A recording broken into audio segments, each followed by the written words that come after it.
መስከረም 6 2018 ዓመተ ምህረት ተራስልኝ ለማምሻቸው የኢትዮጵያ ቴሌቪዥን ነው ኢቲቪ 57 በ3ኛ ክፍል ወደ እናንተ መድረሱን ቀጥሏል። ዋና ዋና ጉዳዮች ላስተዋውቃችሁ።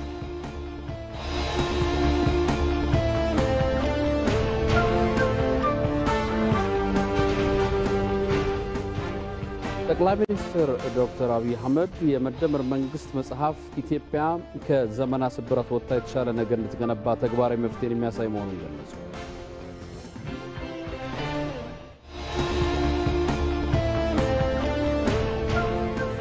ታላቁ ህዳሴ ግድብ ጠላቶች የዘረጉትን አይሳካላቸውም ትርክትን ጥሰን በአንድነት ቆመን ያሳካነው ሲሉ የአማራ ክልል ርዕሰ መስተዳድር አረጋ ከበደ ተናገሩ። የታላቁ ኢትዮጵያ ህዳሴ ግድብ መጠናቀቅን አስመልክቶ በአማራ ክልል በተለያዩ አካባቢዎች ታላቅ ህዝባዊ የድጋፍ ሰልፍ ተካሄደ።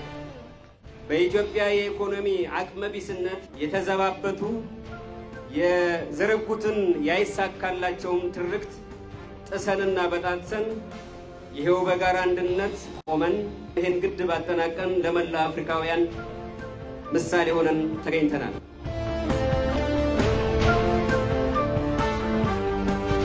የኢትዮጵያ አየር መንገድ በቢሾፍቱ የሚገነባው ዓለም አቀፍ አውሮፕላን ማረፊያ የሚቀጥለውን ትውልድ የሚመጥን መሆኑን የገንዘብ ሚኒስትሩ አህመድ ሺዴ ተናገሩ።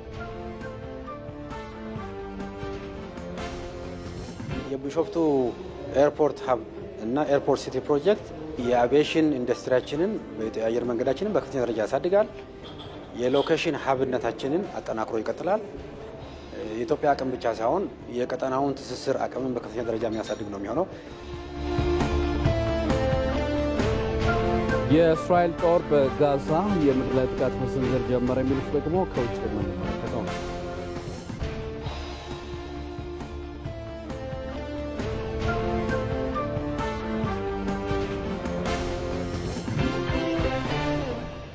ከዜናዎቹ ጋር አንተነህ ደግፌ ነኝ። እዚህ ሸጎሌ ከሚገኘው ኢቢሲ ዋናው ስቱዲዮ በተጨማሪም ዛሬ አመሻሹ ላይ የመደመር መንግስት መጽሐፍ የሚለው ጠቅላይ ሚኒስትር ዶክተር አብይ አህመድ የመጽሐፍ ምረቃን አስመልክቶ ይህንን ስትከታተል የነበረችው ባልደረባችን ሮዛ መኮንን ተጨማሪ መረጃ ልትሰጠን በቀጥታ መስመራችን ላይ ትገኛለች። ሰዓቱ ሲደርስ መረጃ የምትሰጠን ይሆናል። አብራችሁን ትሆኑ ዘንድ የአክብሮት ግብዣዬ ነው።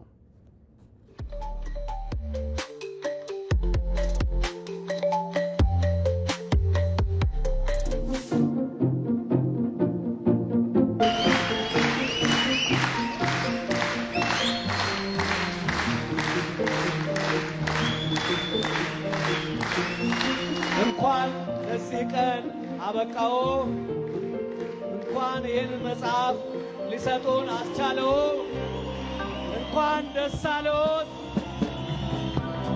በጣም እናመሰግናለን።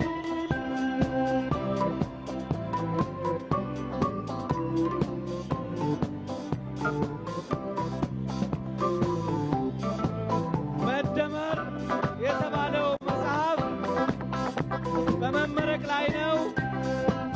ለምረቃው የተዘጋጀው ኬክ በአራቱ የክብር እንግዶች ይቆረሳል። እነዚህ በኋላ የምታዩቸው አራት ተማሪዎች ከእነሱ ጋር አብረው ቆማሉ። ኬኩ ላይ መደመር የሚል ጽሑፍ አለበት። እንኳን ደስ አላችሁ፣ እንኳን ደስ አለን። መደመር መጽሐፍ በይፋ ተመርቋል። እስቲ ሁላችሁም ባላችሁበት መጽሐፉን ወደ ላይ እናደርጋለን። ሁላችሁም መጽሐፉን ወደ ላይ አድርጉልን። እጅግ እናመሰግናለን። በንባብ ይለቅ ነው የሚባለው እንግዲህ መጽሐፍ መደመር እያንዳንዱ ኢትዮጵያዊ ተስፋ የሚያደርግባት ሀገር ትኑረን ይላል። ጠቅላይ ሚኒስትር መሆን የማይችል ሶማሌ፣ ጠቅላይ ሚኒስትር መሆን የማይችል አፋር፣ ጠቅላይ ሚኒስትር መሆን የማይችል ቤኒሻንጉልና ጋምቤላ ሳይሆን እያንዳንዱ ዜጋ ሀገሬን ልመራ እችላለሁ ብሎ አስቦ የሚዘጋጅባት ለሁሉም እኩል የሆነች ኢትዮጵያን መፍጠር ያስባል።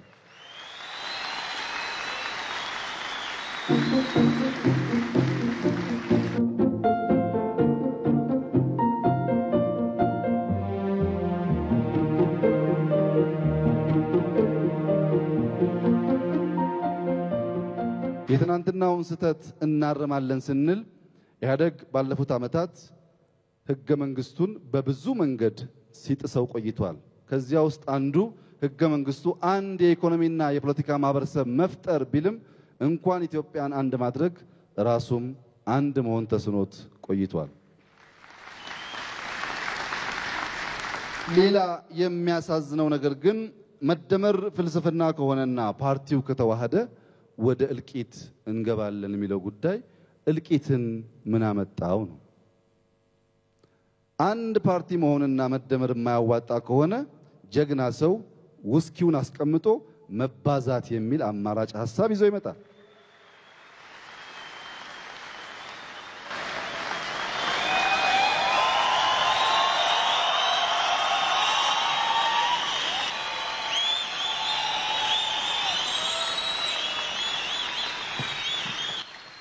ክቡር ዶክተር አብይ አህመድን በጣም አድርገን እናመሰግናለን።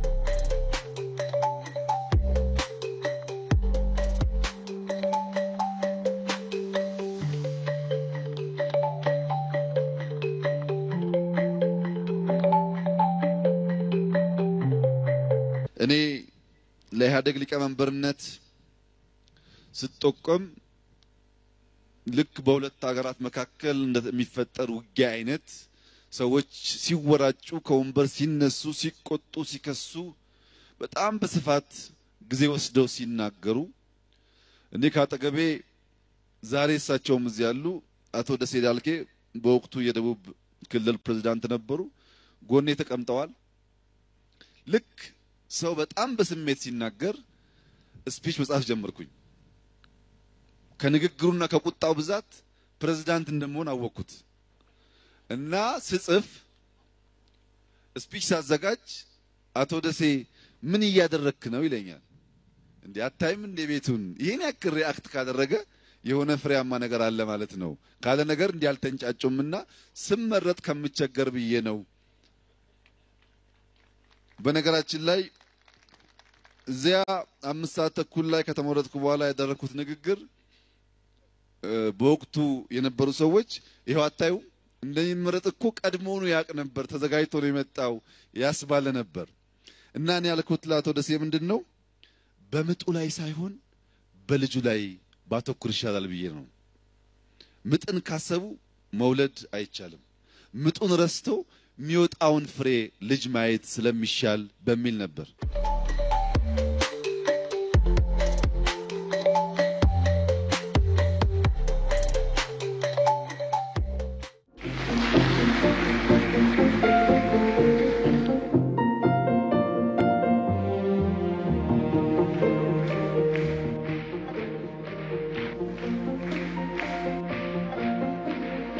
የኢፌድሪ ጠቅላይ ሚኒስትር ዶክተር አብይ አህመድን ባካችሁ በአክብሮት ወደ መድረክ ሸኙ።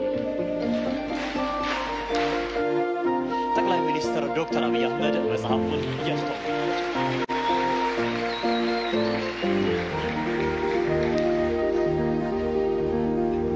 ኪታብኒ ለሎተ ኢዳሙ አፋን ሰቲሂን ቆባኤ አፋን እንግሊዚ አፋን አማራቲ ፊ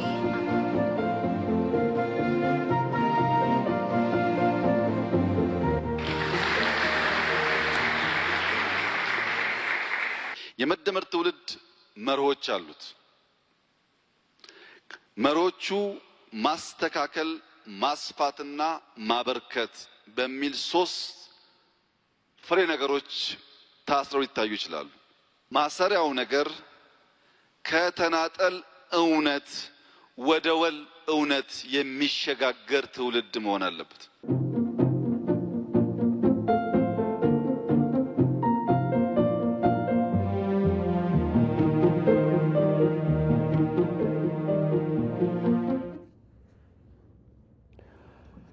ጠቅላይ ሚኒስትር ዶክተር አብይ አህመድ የመደመር መንግስት መጽሐፍ ኢትዮጵያ ከዘመናት ስብራት ወጥታ የተሻለ ነገር እንድትገነባ ተግባራዊ መፍትሄን የሚያሳይ መሆኑን ገለጹ።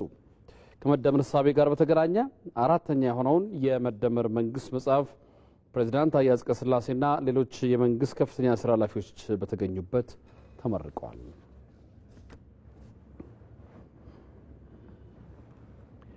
ከዚህ ጉዳይ ጋር በተያያዘ ተጨማሪ መረጃ ልታደርሰን ባልደረባችን ሮዛ መኮንን በቀጥታ መስመራችን ላይ ትገኛለች። ሮዛ እንደምን አመሸሽ? እንግዲህ የመደመር መንግስት መጽሐፍ ምረቃ ስነ ስርዓት ላይ መጽሐፉ የያዛቸውን ጉዳዮች አስመልክቶ ምን መልእክቶች ተላለፉ የሚሉት ሀሳብ ላይ እናንሳ። አመሰግናለሁ አንተነህ። እንግዲህ የመደመር መንግስት በመደመር እሳቤ አራተኛውን የሆነው የኢፌዴሪ ጠቅላይ ሚኒስትር ዶክተር አብይ አህመድ መጽሐፍ ነው በዛሬው ዕለት በደመቀ መልኩ የተመረቀው። ከፍተኛ የመንግስት የስራ ኃላፊዎች ቀደም ሲል እንዳልከው ፕሬዝዳንት ታዬ አጽቀሥላሴን ጨምሮ እንዲሁም ደግሞ የተለያዩ ጀነራል መኮንኖች ያሉበት በጣም በርካታ የማህበረሰብ ክፍሎች ያሉበት ተማሪዎች የነገውን ትውልድ የሚወክሉ ተማሪዎች ያሉበት የተለያዩ ከአርቱ ወይም ደግሞ ከስነ ጥበቡ አካባቢ ያሉ ሰዎች ያሉበትና በጣም በርካታ ኢትዮጵያውያን ባሰቡበት ነው ይህ ስነ ስርዓት በደመቀ መልኩ የተከናወነው። የመደመር እሳቤ ላይ ትኩረት ያደረገ ነው። ይህ የመደመር መንግስት አራተኛው በዛ እሳቤ ውስጥ ያለ ነው። የኢትዮጵያዊ የሆነ የፖለቲካ ኢኮኖሚ እሳቤ ተደርጎ የሚቆጠር ጭምር ነው። እንግዲህ በስነ ስርዓቱ ላይ በርካታ ሀያሲያን፣ አርቲያን፣ አንባቢያን ምርምሮቻቸው በብዙ ጆርናሎች ላይ የምናውቃቸው ሰዎች በዚህ መጽሐፍ ላይ ሀሳቦቻቸውና መነሻ ጽሁፎቻቸውን ያቀረቡበት ጭምር ነው። የዶክተር ዳኛቸው ወርቁ የአዲስ አበባ ዩኒቨርሲቲ የፍልስፍና ትምህርት ክፍል ባልደረባ እንዲሁም ደግሞ ዶክተር ፍጹም አሰፋ የፕላንና ልማት ሚኒስትር ከዛም ባሻገር አቶ ጌታቸው ረዳ የጠቅላይ ሚኒስትሩ የምስራቅ አፍሪካ ጉዳዮች አማካሪ ሚኒስትርን ጨምሮ በርካታ ሀሳቦቻቸውን ሌሎችም እንደዚሁ በመጽሐፉ ላይ አንስተዋል። መጽሐፉ በዋናነት የኢትዮጵያን ችግሮች ለዘመናት ያሉ ችግሮችን በደንብ የዳሰሰ እና መፍትሄ አመላካች የሆነ ጭምር ስለመሆኑ የተነሳበት ነው። በአሰባሳቢ የሆነ በጋራ በመንግስት በመደመር መንግስት ውስጥ የጋራ ትብብር በጣም አስፈላጊ ስለመሆኑና ሁለንተናዊ ብልጽግናን ለማረጋገጥ ደግሞ በጋራ መስራት ዋነኛ አይተኬ ሚና እንዳለው የሚያመላክት ስለመሆኑ እንደዚሁ የተነሳበት ነው። የኢፌዴሪ ጠቅላይ ሚኒስትር ዶክተር አብይ አህመድ መልእክታቸውን አስተላልፈዋል። እንግዲህ ታሪክ ዘካሪ ሳይሆን ታሪክን እየሰሩ ታሪክን ለቀጣይ ትውልድ ለማኖር የሚደረጉ ጥረቶች አካል ስለመሆኑ ነው የመደመር መንግስት የገለጹት። ከመደመር እሳቤ ጋር የተያያዘው ይህ መጽሐፋቸው በዋናነት አራት መዎች ላይ ትኩረት ስለማድረጉ ነው ያነሱት። ዋነኛው ነገር የመጀመሪያው መነሻ መሆኑን የጠቆሙት በመነሻቸው ቁጭት ውስጡ እንዳለ የመንፈሳዊ የሆነ ቅናትም እንዳለ ኢትዮጵያ የብዙ ነገር ጀማሪ ምድረ ቀደምት ሆና ለዓለም የሰጠችው ትልቅ አበርክቶ እያለ ነገር ግን ለምን ደሃ ሆነች ከሚል ቁጭትና የመንፈስ ቅናት የተነሳ ያንንም ላለፉት አመታት ባለፉት ዘመናት የነበሩ የኢትዮጵያን ጉዞዎች በደንብ የቃኘ ችግሮቿ ስንክሳሮቿ ምንድናቸው ብሎ የፈተሸ ስለመሆኑ አንስተዋል። አንኳር የሚባሉ ጉዳዮች በተለይም በመጽሐፉ ከተጠቀሱት ውስጥ ኢትዮጵያ ከችግሮቿ ዋነኛው የሚነሱ የነበሩ ጥያቄዎች ስህተት መሆናቸው እነዚህ ለስህተት የተነሱ ጥያቄዎች ደግሞ የሚሰጡ ምላሾችም አብረው የማፍረስ ምላሾች እንዳሉና አንዱ የጀመረውን ሌላው ያፈረሰ ቀጣይነት የትውልድ ቀጣይነት የማይታይባቸው ችግሮች እንዳሉና ካለው ላይ መደመር ካለው ላይ አጉልቶ አሳምሮ የበለጠ አልቆ መስጠት ላይ የነበሩ ክፍተቶች እንዳሉ አንስተዋል። ይህ ማድረግ እንደሚቻል ግን ይህ ሂደት አሁን ያለው የመደመር መንግስት ያሳየበትን አንዱን ለምሳሌ ታላቁ የኢትዮጵያ ህዳሴ ግድብን አንስተዋል። ግድቡን ስንቀበል እስከ ስብራቱ ነበር ብለዋል። እንግዲህ ያንን ስብራት ላይ የሚስተካከሉ ነገሮችን በማከል ባለው ላይ ጨምሮ አልቆ መስራትና መጨረስ መቻሉን ይህ ደግሞ የብልጽግና ሂደቶች ውስጥ ለንተና የብልጽግናን ለማረጋገጥ የሚደረጉ ሂደቶች ውስጥ የመደመር መንግስት ዋነኛ ግቡ ስኬት ስለመሆኑ አንስተዋል። ከሰሞኑ አንዳንድ ሲነሱ የነበሩ ጉዳዮች በተለይ ከግድቡ ጋር ተገናኝቶ ማን ነው የበለጠው አስተዋጽኦ ያደረገው የሚሉ ሐሳቦች በራሱ ግድቡ ስለማለቁ በመጨረሱ ምክንያት የተነሳ ስለመሆኑ አንስተዋል። ባያልቅ ይህ ነገር ባይሳካ ኖሮ እዛ ላይ የማይደረስም ነበር። እነዚህ ሂደቶች ደግሞ ለምሳሌ የመደመር መንግስት በዋናነት ማሳካትን ግቡ አድርጎ ሲሄድ ለስኬቶቹ ደግሞ ሁሉም ኢትዮጵያዊ በጋራ በመተባበር በድምር የሚያመጣው ውጤት ማሳያ ስለመሆኑ ጠቅሰዋል። ለዚህም የታላቁ የኢትዮጵያ ህዳሴ ግድብ ላይ በጠብታ መልክ የቆመለት መላው ኢትዮጵያን የተባበሩበት ስለመሆኑ የቆመው ምስል የሚያመላክት ስለመሆኑ ነው ያነሱ። ስለዚህ የመደመር መንግስት በዋናነት በጋራ በትብብር ማሳካትን ሁለንተናዊ ብልጽግናን ማምጣትን ዓላማ ያደረገ ስለመሆኑ ጠቁመዋል። ከዛ ባለፈ መዳረሻ ላይ በዋናነት ያነሱት ሐሳብ አለ። የምትመስል ሳይሆን የምትመሰል ሀገር መፍጠር ነው መዳረሻው ብለዋል። ምክንያቱም ኢትዮጵያ ሌላ ሀገር ትመስላለች የሚል ቅጂ አይነት ሳይሆን በራሷ አቅም ችላ ምሳሌ ልትሆን የምትችል ሀገር መፍጠር ነው። ያን ደግሞ የመደመር መንግስት ያደረገው ስለመሆኑ ማሳያዎች መኖራቸውን አንስተዋል። አንዱ የዚህ የአረንጓዴ አሻራ መርሃ ግብር ነው። 48 ቢሊዮን ችግኞችን በዓለም እንግዲህ ማሳካት የቻለች ለአየር ንብረት ለውጥ ትልቅ የሆነ አስተዋጽኦ ያደረገች ሀገር ናት። በዚህ ምሳሌ መሆን የቻለች ሀገር ናት። ቀደም ሲል በተጠቀስኩትም እንደዚሁ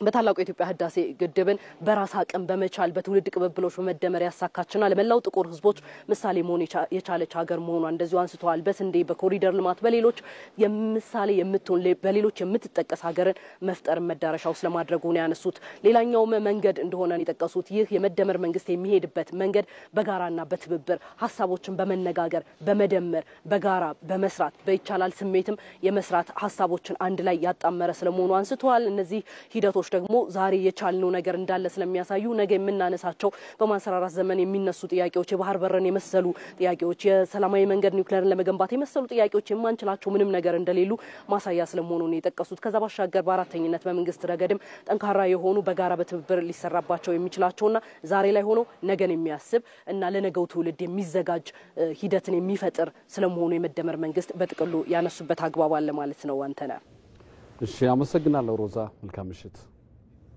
እንኳን ደስ ያለን ኢትዮጵያ ብስራ። ታላቅ ስራ ህዳሴ ነው። እንችላለን፣ እንቀጥላለን ማለት ትችሉ ዘንድ መታችሁ ይህንን ገድል እንድትጎበኙ ግብዣዬ ይድረሳችሁ። ህዳሴ የትላንት ቁጭት ማሰሪያ፣ የመጪው ድጋት ማብሰሪያ ነው። እንኳን ደስ ያለን ለኢትዮጵያ ብስራ።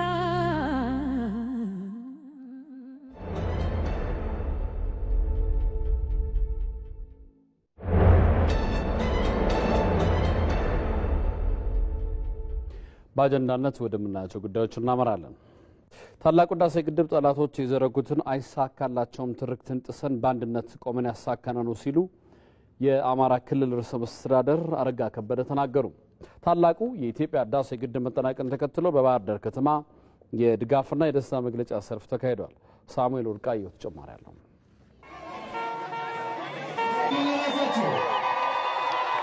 የአማራ ክልል ርዕሰ መስተዳድር አረጋ ከበደም በዚህ ታላቅ ህዝባዊ ሰልፍ ላይ ተገኝተው የእንኳን ደስ አላችሁ መልእክታቸውን አስተላልፈዋል። የታላቁ ህዳሴ ግድብ ወደ ይቻላል መንፈስ ያሳደግንበት ታላቅ ብስራታችን ነውና እንኳን ደስ አላችሁ ሲሉም መልእክታቸውን አስተላልፈዋል። ጠላቶቻችን በኢትዮጵያ የኢኮኖሚ አቅመቢስነት የተዘባበቱ የዘረጉትን ያይሳካላቸውም ትርክት ጥሰንና በጣጥሰን ይሄው በጋራ አንድነት ቆመን ለቅኝ ገዢዎች ያልተንበረከክን ለዓለም ማህበረሰብ እንዳረጋገጥን ሁሉ ዛሬም በድጋሜ በልማት በፍጹም የአርበኝነት መንፈስ ልማት የልማሄን ግድብ አጠናቀን ለመላ አፍሪካውያን ምሳሌ ሆነን ተገኝተናል።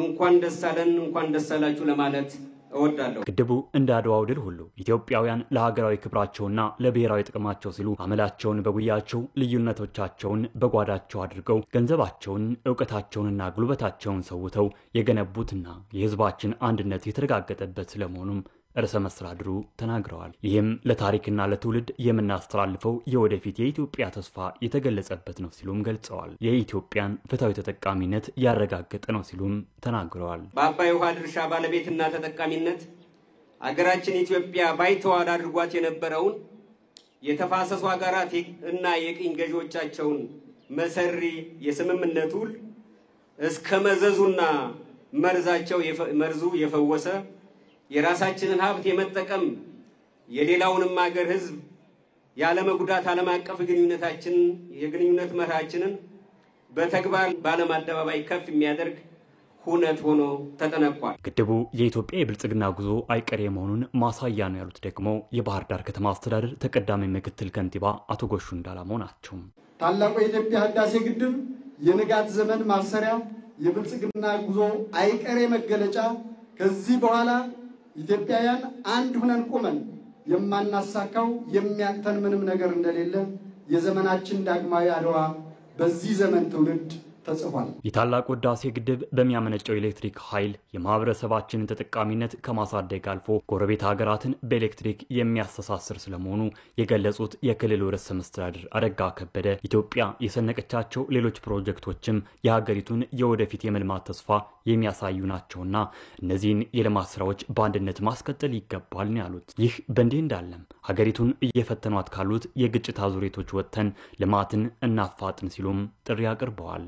ከዚህ የግጭት አዙሪትና ልምምድ ወጥተን አገራችንን የቀደምት የስልጣኔ ባለቤት እንደመሆኗ መጠን የታሪካችንና የህዝባችንን ከፍታ በሚመጥን መልኩ ልማትና ብልጽግናን እንዲረጋገጥ ህዝባዊ መሰረት ያለው ዘላቂ ሰላም እንዲሰፍን መንግስት ለሚያደርገው ጥረት ሁላችሁም የራሳችሁን የማይተካ ሚና እንድትወጡ በዚሁ አጋጣሚ ጥሪዬን ለማቅረብ እወዳለሁ። በባህር ዳር ከተማ በተካሄደው ህዝባዊ ሰልፍም የከተማዋ ነዋሪዎችን ጨምሮ የክልሉ ከፍተኛ አመራሮች ተሳትፈዋል።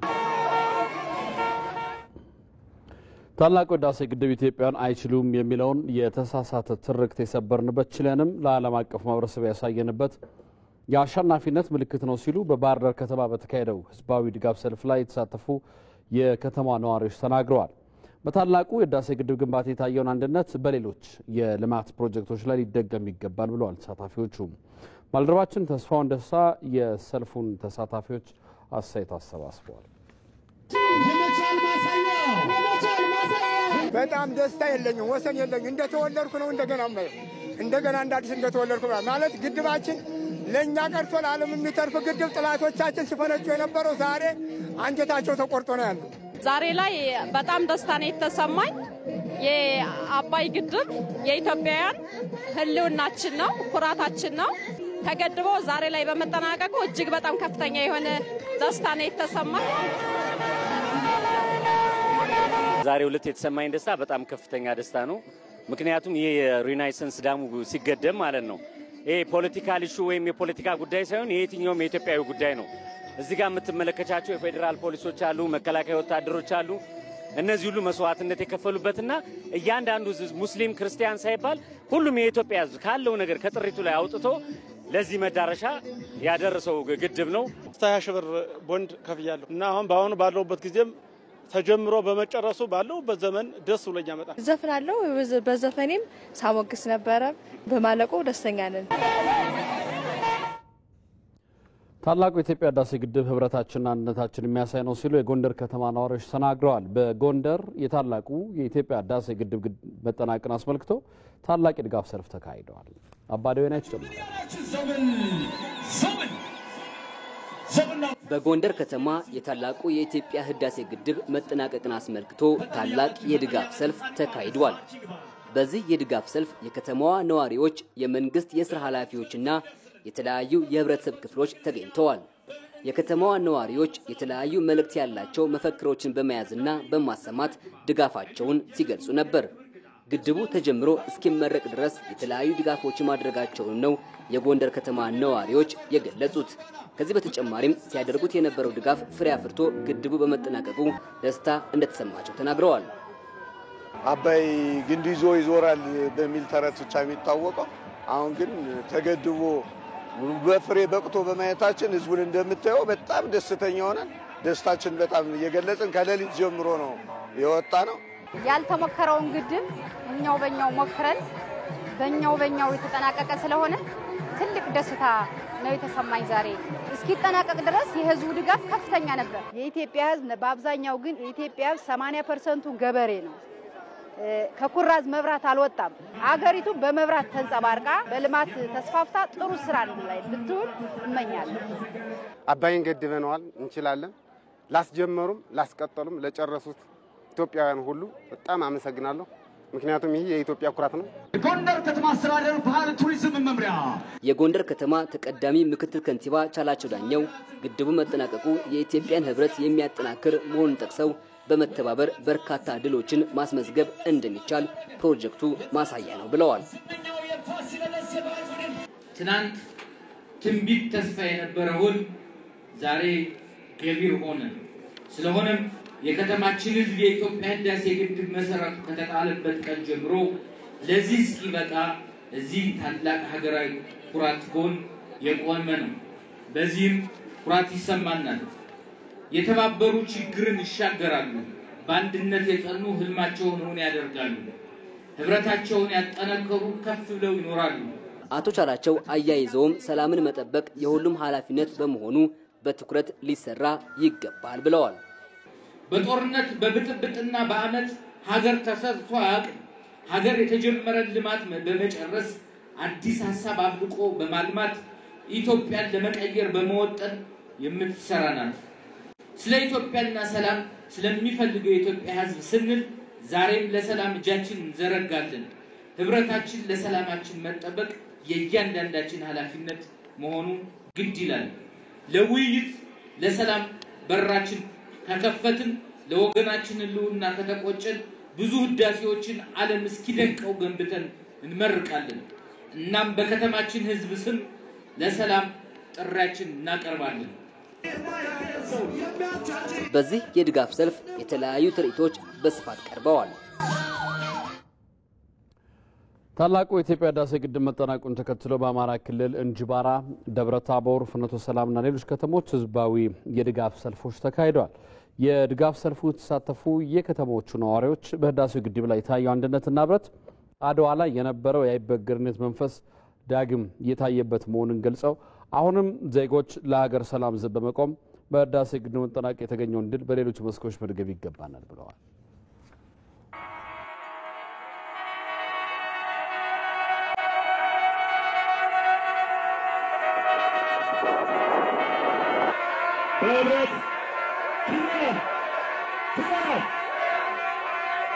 ይህ ስራ ሲሰራ ብዙ ሰማዕትነት አልፎበት እንዲሁም ደግሞ የእግዚአብሔር አጋዥነት ኖርበት እንዲሁም የአባቶቻችን ጽናት የመሪዎቻችንም ጽናት ያለበት ሆኖ በእውነት በእነሱ የተሰራ ነውና ይህ ትውልድ አሁን የአባቶቻችንን ታሪክ መልሶ አሁን ደግሞታል። አሁን ሌላ ነገር ወደፊት የሚመጣውንም መድገም መስራት ነው ያለበት።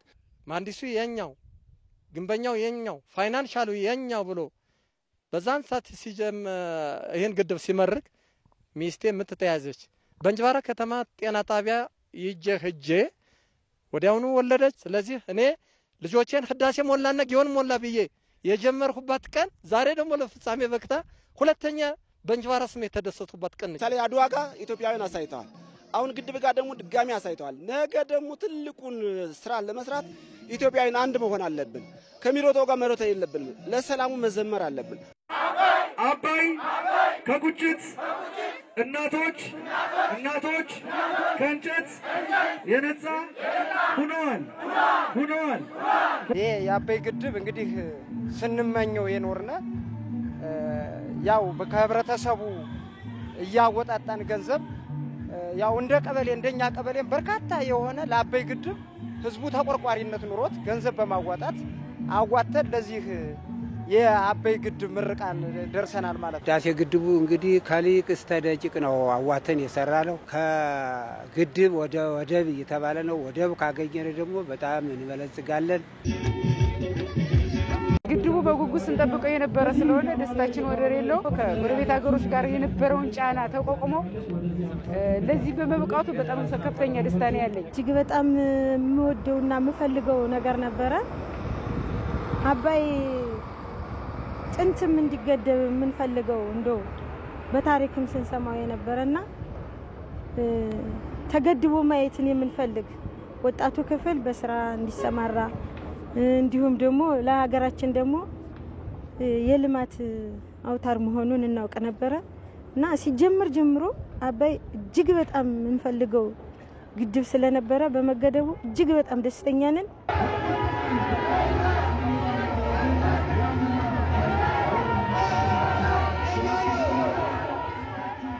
በዚህ ጉዳይ ላይ ተጨማሪ መረጃ ሊሰጡን የታላቁ ህዳሴ ግድብ የአማራ ክልል ማስተባበሪያ ጽሕፈት ቤት ኃላፊ አቶ አባይነው ጌጡ ከባህር ዳር ስቱዲያችን በቀጥታ ይገኛሉ። በጣም አመሰግናለሁ አቶ አባይነው። እንግዲህ በአማራ ክልል በሚገኙ ከተሞች የህዳሴ ግድብ መጠናቀቅ አስመልክቶ ዛሬ የተካሄደው ህዝባዊ የድጋፍ ሰልፍ የተላለፉ መልእክቶችና የህዝቡ ድጋፍስ እንዴት ይገለጻል? አመሰግናለሁ። በመጀመሪያ ደረጃ ሁሉም ኢትዮጵያውያን እንኳን ለታላቁ ህዳሴ ግድብ መጠናቀቅ አደረሳችሁ አደረሰን። እንኳን ደስ አላችሁ ደስ አለን ማለት ፈልጋለሁ። በታላቅ ንቅናቄ በክልላችን በሁሉም ዞኖች በሁሉም ወረዳዎች በሚባል ደረጃ ህዝባችን ከአዋቂ እስከ ህፃናት ድረስ እጅግ በሚገርም ሁኔታ ስሜቱን የገለጸበትና ሁሉም ህዝብ የተሳተፈበት የድጋፍ ሰልፍ ተካሂዷል ብለን መውሰድ እንችላለን ማለት ነው። የህዝቡ ድጋፍ እንደሚታወቀው ይሄ ግድብ ሲጠናቀቅ በጣም በርካታ የሆኑ ተግዳሮቶች የነበረበት፣ በጣም በርካታ የዲፕሎማሲ ችግሮች የነበሩበት፣ በጣም በርካታ የነበሩ የውጭ ሀገራት ጫና የነበረበት እንደሆነ የሚታወቅ ስለነበረ ህዝባችን ምን በንቃት ይከታተለው የነበረ ጉዳይ ስለነበረ በተለይ የነበረውን ድጋፍ ለመግለጽ በስፋት ሁሉም ወጥቶ የተሳተፈበት ስለነበረ በሁሉም አካባቢዎች ህዝብ ወጥቶ ለልማት ያለውን አጋርነት ያሳየበትና ይሄ ግድብ የራሱ የእያንዳንዱ ህዝብ የራሱ አስተዋጽኦ ያለበት ከመሆኑ ጋር ተያይዞ የኔ ነው የሚል ስሜትን ያንጸባረቀበት መድረክ ነበር ብሎ መውሰድ ይቻላል። በዚህ ደረጃም ሁሉም ለሆነ አካል የሚተው ሳይሆን ሁሉም ማህበረሰብ የኔ ነው በሚል ስሜት ወጦ ደስታውን የገለጸበት ቀን ነው ብሎ መውሰድ ይቻላል። ምናልባት ለህዳሴ ግድብ መጠናቀቅ አሁን ህዝቡ ያሳየው ድጋፍና ቀጣይ የሚገነቡ ደግሞ ሌሎች ፕሮጀክቶች ግድቦች ለማሳካት በክልሉ ያለውን ሰላም ይበልጥ አስተማማኝ ለማድረግ ምን ይጠበቃል? ምን መደረግ አለበት ይላሉ? ቀጣይ በሀገራችን ለሚሰሩ ፕሮጀክቶች አንደኛ ህዝብ ከጎኑ ነው ድጋፍ እንደሚያደርግ የገለጸበት ነው። ሁለተኛ ደግሞ መንግስት ተጨማሪ የሆኑ ፕሮጀክቶች ወይ ደግሞ ህዝብ ሌላ ተጨማሪ የሆነ የልማት ፍላጎቶች እንዳሉት የሚያሳይ ከመሆኑ ጋር ተያይዞ መንግስት ያሰባቸውን ፕሮጀክቶች ሲፈጽም ህዝብም ከጎኑ እንዳለ፣ በተመሳሳይ ደግሞ መንግስት ተጨማሪ አዳዲስ ፕሮጀክቶችን ሲያመጣ ህዝብም እንደሚቀበል በአስተላለፋቸው መልእክቶች የገለጸበት ነውና ይሄ ፕሮጀክት ግን መነሻችን ነው እንጂ መጨረሻችን አይደለም። ቀጣይ ለሚመጡ ፕሮጀክቶች ልክ እንዳንድ ስኬታማ እንደሆነ ውጤታማ እንደሆነ ፕሮጀክት ወስደን ለሌሎች ተጨማሪ ለሆኑ ፕሮጀክቶች ለምሳሌ መንግስት በተጨማሪ ያስቀመጣቸው በ30 ቢሊዮን ብር የሚፈጸሙ ተጨማሪ ፕሮጀክቶች አሉ። እነዚህ ተጨማሪ የሆኑ ፕሮጀክቶች ሲጠናቀቁ ልክ እንደ ቀላል ታላቁ የኢትዮጵያ ህዳሴ ግድብ ሲጀመር ለህዝብ ያሳያቸው የነበሩ ሁኔታዎች ነበሩና እነዚህንን በተመሳሳይ የህዝብን የልማት ተጠቃሚነት የሚያረጋግጡ ስለሆኑ እነዚህን በመንግስትና በህዝብ መካከል በአደራነት የተቀባበልንበት እንደሆነና ቀጣይም በውጤታማነት እንደሚጠናቀቅ ህዝብም መንግስትም በቀጣይ ስራዎች እንደሚሰሩ ያሳየ ቀን ነበር ብሎ መውሰድ ይቻላል። በጣም አመሰግናለሁ። የታላቁ ህዳሴ ግድብ የአማራ ክልል ማስተባበሪያ ጽሕፈት ቤት ኃላፊ አቶ አባይነው ጌጡም ከባህር ዳር ስቱዲያችን በቀጥታ ለሰጡን መረጃ አመሰግናለሁ። መልካም ምሽት ይሁንልዎ። አመሰግናለሁ። እንኳን ደስ ያለን ለኢትዮጵያ ብስራ። ታላቅ ስራ ህዳሴ ነው።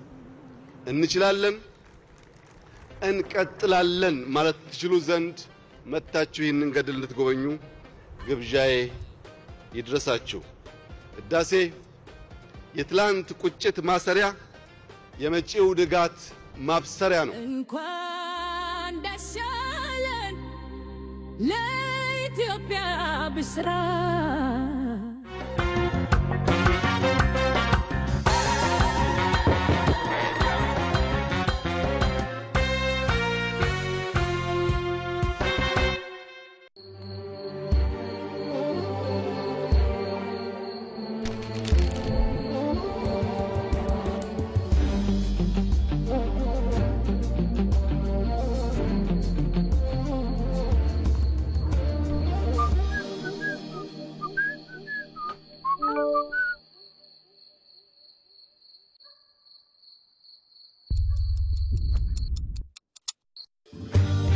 ለአዲስ ዓመት ከውጭ ሀገራት በኢትዮ ዳይሬክት በካሽኮና ፋስት ፔይ በቀጥታ ወደ ባንክ ሂሳቡ ሲላክልዎ እንዲሁም በዓለም አቀፍ የገንዘብ አስተላላፊ ድርጅቶች በኩል ከባንካችን ገንዘብ ሲቀበሉ በእያንዳንዱ $1 ከዕለቱ ምንዛሬ ዋጋ በተጨማሪ 10 ብር አክለን መልካም ምኞታችንን እንገልጻለን።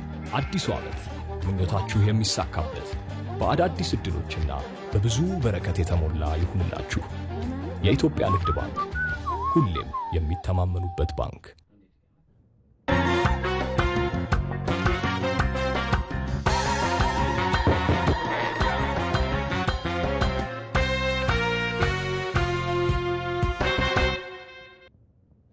ከኢትዮጵያ ቴሌቪዥን ኢቲቪ 57ን እየተከታተላችሁ ስለሆነ እናመሰግናለን። የኢትዮጵያ አየር መንገድ በቢሾፍቱ የሚገነባው ዓለም አቀፍ አውሮፕላን ማረፊያ የሚቀጥለውን ትውልድ የሚመጥን መሆኑን የገንዘብ ሚኒስትሩ አህመድ ሺዴ ተናገሩ። አየር መንገዱ የአፍሪካን ትስስር እንደሚያጠናክርም ተገልጿል። ሳምሶን ገድሉ ተጨማሪ ያለው የኢትዮጵያ አየር መንገድ አዲስ የሚያስገነባው የቢሾፍቱ ዓለም አቀፍ አየር ማረፊያ ግንባታን በተመለከተ ከዓለም አቀፍ የፋይናንስ የኢንሹራንስና ኮንስትራክሽን ኩባንያዎችና ባለሙያዎች ጋር መክሯል። ፕሮጀክቱ የአፍሪካን እምቅ አቅም ለቀሪው ዓለም ለማድረስ በር የሚከፍት እንደሆነ የገንዘብ ሚኒስትሩ አህመድ ሺዴ ተናግረዋል። ኢትዮጵያ እያደገ የመጣውን የአየር ትራንስፖርት ደንበኞቿን ፍላጎት ለማሟላት አዲሱ አየር መንገድ ግንባታ ወሳኝ መሆኑንም ሚኒስትሩ ጨምረው ተናግረዋል። አንደኛ የቢሾፍቱ ኤርፖርት ሀብ እና ኤርፖርት ሲቲ ፕሮጀክት በኢትዮጵያ ታሪክም በአፍሪካ ታሪክም ኢን ተርምስ ኦፍ ፋይናንሲንግ እና ትልቅነት ግዙፉ ነው። ከህዳሴ ግድቡ ይበልጣል በሳይዙ $10 ቢሊዮን ነው ኢንቨስት የሚደረግበት ማለት ነው። ይሄ ደግሞ ኮመርሻሊ ቫያብል የሆነ ፕሮጀክት ነው። ስለዚህ የአቪዬሽን ኢንዱስትሪያችንን የአየር መንገዳችንን በከፍተኛ ደረጃ ያሳድጋል። የሎኬሽን ሀብነታችንን አጠናክሮ ይቀጥላል። የኢትዮጵያ አቅም ብቻ ሳይሆን የቀጠናውን ትስስር አቅምን በከፍተኛ ደረጃ የሚያሳድግ ነው የሚሆነው። አየር መንገዱ ከጊዜ ወደ ጊዜ የደንበኞቹን ቁጥር እያሳደገ መምጣቱን የተናገሩት ዋና ስራ አስፈጻሚው መስፍን ጣሰው አየር መንገዱ አሁን የሚጠቀምበት የቦሌ ዓለም አቀፍ አየር ማረፊያም በዓመት ከፍተኛው የማስተናገድ አቅም ላይ እየደረሰ እንደሚገኝም አንስተዋል። ዘቦሌ ኢንተርናሽናል ኤርፖርት ዋዝ ኤክስፓንድድ መልቲፕል የቦሌ ዓለም አቀፍ አየር ማረፊያ እያደገ ከመጣው የደንበኞችና የካርጎ ፍላጎት ጋር ለማመጣጠን ተደጋጋሚ ማስፋፊያዎች የተደረጉለት ሲሆን አሁን ላይ ከፍተኛውን የደንበኞች የማስተናገድ አቅም በዓመት 25 ሚሊዮን እየደረሰ ይገኛል። የአየር መንገዱ የደንበኞች አቅም በየዓመቱ ከ10 እስከ 15 በመቶ እያደገ የመጣ ሲሆን ባለፈው ዓመት ወደ 20 ሚሊዮን የሚጠጉ ደንበኞችን አስተናግደዋል። በዚህም ሳቢያ በሚቀጥሉት 2 እና 3 ዓመታት የደንበኞች የማስተናገድ አቅም ጣራ ላይ ይደርሳል። የአፍሪካ ልማት ባንክ በበኩሉ ይህንን ግዙፍ ፕሮጀክት ለመደገፍ ከሁሉም ባለድርሻ አካላት ጋር በጋራ እንደሚሰራ አስታውቋል። በአዲሱ የዓለም አቀፍ የአየር ትራንስፖርት ማዕከል ፕሮጀክት ላይ ኢንቨስት ማድረግ አፍሪካን ወደ ዓለም፣ ዓለምን ደግሞ ወደ አፍሪካ ከማምጣት ባሻገር በንግድና ኢንቨስትመንት ማስተሳሰር እንዲሁም የአፍሪካን የአየር ትራንስፖርት ዘርፍ በማሳደግ ረገድ ሀገራዊ ቀጠናዊና አህጉራዊ ሚናዎችን ይጫወታል። በአፍሪካ ግዙፉ የቢሾፍቱ አየር ማረፊያ ግንባታ 2 ምዕራፎች ሲጠናቀቁ እስከ 120 ሚሊዮን ደንበኞችን የማስተናገድ አቅም ይኖረዋል። በመጨረሻም የውጭ ዜና። ዛሬ ከንጋት በፊት የእስራኤል ጦር በጋዛ ጥቃት መሰንዘር ጀመረ። በከባድ መሳሪያ ጥቃት ተገዙት የእስራኤል ወታደሮች ወደ ጋዛ ከተማ መካከለኛ ክፍል መጠጋታቸውም ተሰምቷል። የተባበሩት መንግስታት ድርጅትና የአውሮፓ ህብረትን ጨምሮ የተለያዩ ወገኖች የእስራኤልን ጥቃት እያወገዙ ነው።